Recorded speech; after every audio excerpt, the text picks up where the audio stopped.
DJ Dubko. DJ Dubko. Yeah, I was a DJ and all that. Then, when I turned 21, I know you guys don't understand this one, okay, but it's not as bad as you think, but I became a master mason. I became a lodge. I was initiated into the freemason. And by the time I was 23, 24, I became a master mason. All right? Quite a test. And in my final year, I became the captain of Pirates Confraternity. It's a cult on campus. Very dangerous, you know. We could tear down cities. Spiritually. Physically. Yeah, it was 100% loyalty. You know all those madness, you know. So I was everywhere. I was a rich student. I had a car on campus, you know. And oh, come on. You didn't struggle? No. You had a car on campus? Yes. I was one my of those. first car we contributed with my dad. It was 100,000 Kenyan shillings. I don't know how much is that in Naira. My first car. In fact, that car, it was so old, even the gear stick itself didn't have a clothing. It was just a stick standing. Yeah, so, you know, so growing up was was fun, you know. Doing all crazy stuff. We used to call what they call rallies, sallies, you know. Traveling from university to university at night, you know.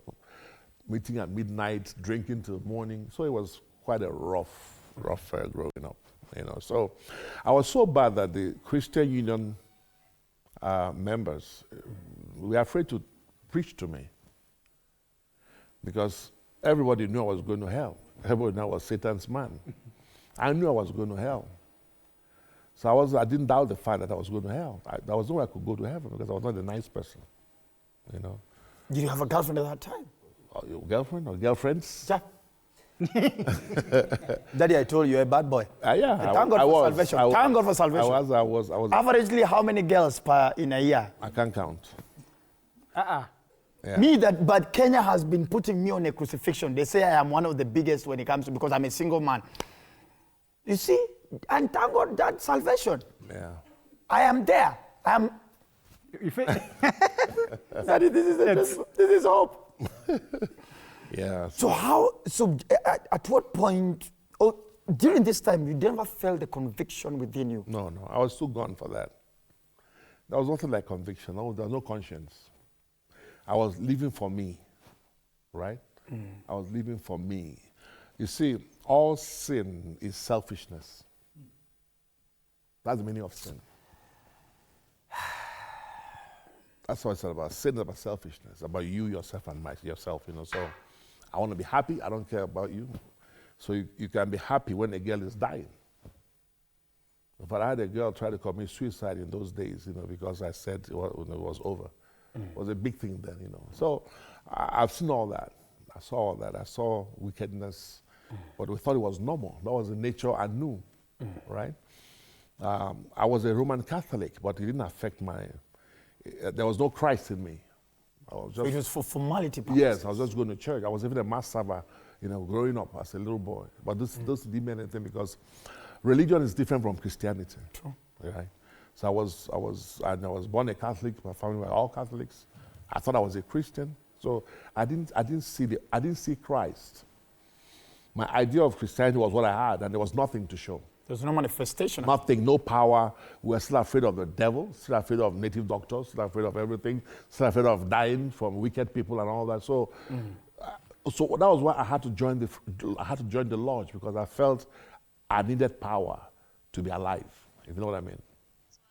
The power I couldn't get from the Catholic Church, I had to get from the cult to protect myself because of the wickedness. That was what drove me to the cult. And my father said, "You're my first son, so I need to protect you also, because there are many wicked people who want to kill you before your time."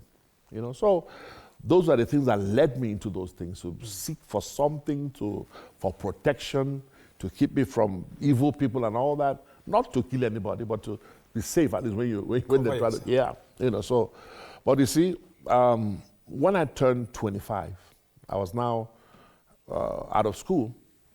I was living in Lagos as a youth corper, you know, and then I ran into one young boy who came to do his attachment in our office at that time. That was the first time I heard the gospel, because the Scripture Union people on campus were scared of me to bring the gospel to me. I was the head of the Capoon's Pirates Confraternity. We could kill, we could, just like this, you can set anyone on fire. They have what they say, orders is orders. That's the slogan. If I say burn that place, it's down already. Orders is orders. When we don't want to take exams, we cause trouble. Because we're not students, we're not reading, we're not serious students. So when the exam is coming and you don't know what to write, this is a disruption. Yeah, it caused trouble. And that's it, that they shut down the school because of one selfish, lazy pirate guy.